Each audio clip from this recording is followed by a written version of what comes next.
இந்த நதி இன்னும் பெரிய நதியாக வேண்டும். எதிர்படுகிற அனைத்தையும் அடித்து நொறுக்கி தூளாக்கி கொண்டு சென்று கடலில் சேர்க்கிற நதியாக அது மாற வேண்டும். அது வெகு சீக்கிரத்திலே நாம் இங்கே நடத்த வேண்டும்.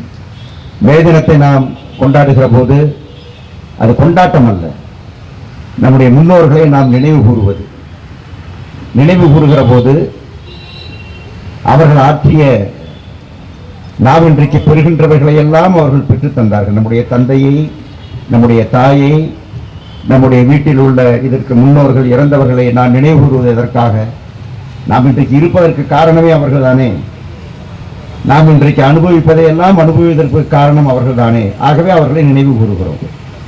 அதே போல நாம் இன்றைக்கு அனுபவிக்கிற எல்லா உரிமைகளுக்கும் 8 மணி நேர வேலை மட்டுமல்ல, தொழிலாளிகள் அடுத்தடுத்து ஒவ்வொரு சலுகைகளாக உரிமைகளாக முதலாளிகளிடமிருந்து பறித்து எடுத்தவை அனைத்தும் மேதின தியாகிகள் சிந்திய ரத்தம், அவர்கள் சிந்திய உயிர், அவர்கள் கொடுத்த செய்த தியாகம். அதுதான் இது அத்தனைக்கும் அடிப்படை. அவருடைய முகம் தெரியாது, முகவரி தெரியாது, அவர்கள் எந்த நாடு என்று கூட நமக்கு தெரியாது. ஆனால் அவர்கள் எல்லாம் நான் அனுபவிப்பேன் என்று அல்ல, நான் அனுபவிக்க முடியாததை என்னுடைய சந்ததியாவது அனுபவிக்க வேண்டும் என்று தெரிந்தே தியாகம் செய்தவர்கள். தெரியாமல் விளக்கிலே போய் விழுந்து விட்டவர்கள் அல்ல. அந்த தியாகத்திற்கு ஈடு இணை கிடையாது. ஆகவேதான் இந்த நாளை நாம் ஒரு தியாக திருநாளாய் போராட்டுகிறோம். தியாக நாள், மற்றவர்களுக்காக உயிர் நீத்த தியாகிகளின் அவர்களுடைய நினைவை போற்றுகிற நாள். இந்த நாளில் இந்த போராட்டம் ஏன் நடந்தது? பல ஆண்டுகள் நீடித்து நடந்த போராட்டம். ஒரு நாடு, 2 நாடு, பல நாடு, 10 நாடு என்று நாடு கடந்து, கண்டம் கடந்து, கடல்கள் கடந்து இந்த போராட்டம் விரிவடைந்தது. விரிவடைவதற்குள்ளாக ஒவ்வொரு போராட்டமும் ஒடுக்கவும் அடக்கவும் படுவதற்காக மிக கடுமையான அடக்குமுறைகளை ஆட்சியாளர்கள் ஏவினார்கள்.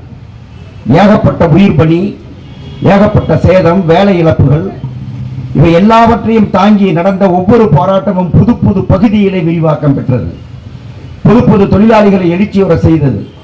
அப்படி அவர்கள் ஒன்றன் பின் ஒன்றாக போராட்டங்கள் வெடித்துத்தான் மிகப்பெரிய போராட்டமாக உருவெடுத்து, இதற்கு மேல் இந்த போராட்டத்தை அடக்க முடியாது, ஒடுக்க முடியாது, சில சலுகைகளையாவது நாம் கொடுத்தாக வேண்டும், சில உரிமைகளை சட்டப்படியாக நாம் உருவாக்கியாக வேண்டும், இந்த தொழிலாளிகளோடு நாம் ஒரு மாதிரி சகவாழ்வு வாழ்ந்துதான் நாம் தொழில் நடத்த முடியுமே தவிர இவர்களோடு மோதிப்பு நடத்த முடியாது என்கிற எண்ணத்தை தொழிலாளிக்கு கொடுத்தது அந்த போராட்டங்கள் தான். இன்றைக்கும் எங்கே, எந்த தொழிற்சாலையில் இந்த தொழிற்சங்கத்தோடு அல்லாமல் நாம் இங்கே தொழில் நடத்த முடியாது என்கிற எண்ணத்தை நம்முடைய பலத்தால் உருவாக்க முடிகிறதோ அங்கேதான் பேச்சுவார்த்தை, அங்கேதான் ஒப்பந்தம். இல்லாத இடங்களிலே கிடையாது.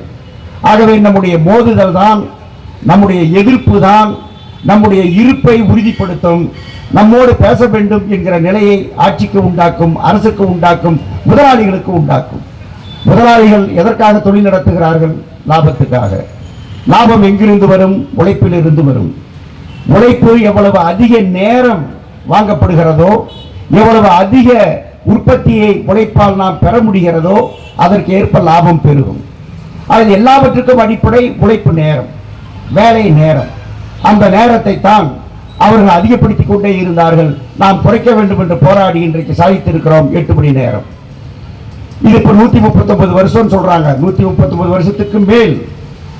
ஆனால் இப்போது என்ன நடக்கிறது? இவ்வளவுக்கு பிறகு மோடி ஆட்சியில் கொண்டு வந்திருக்கிற புதிய சட்டத்தில் ஒரு நாளைக்கு 8 மணி நேரம், பழைய சட்டத்தில் என்ன இருக்கு? 8 மணி நேரத்தை தாண்டக்கூடாது என்று சட்டம் இருக்கிறது. தாண்டவே கூடாது. தாண்டினால் எவ்வளவு நேரம் தாண்டலாம் ஒரு நாளைக்கு? சரி, ஒரு நாளைக்கு 2 மணி நேரம், 10 மணி நேரம் வரைக்கும் வேலை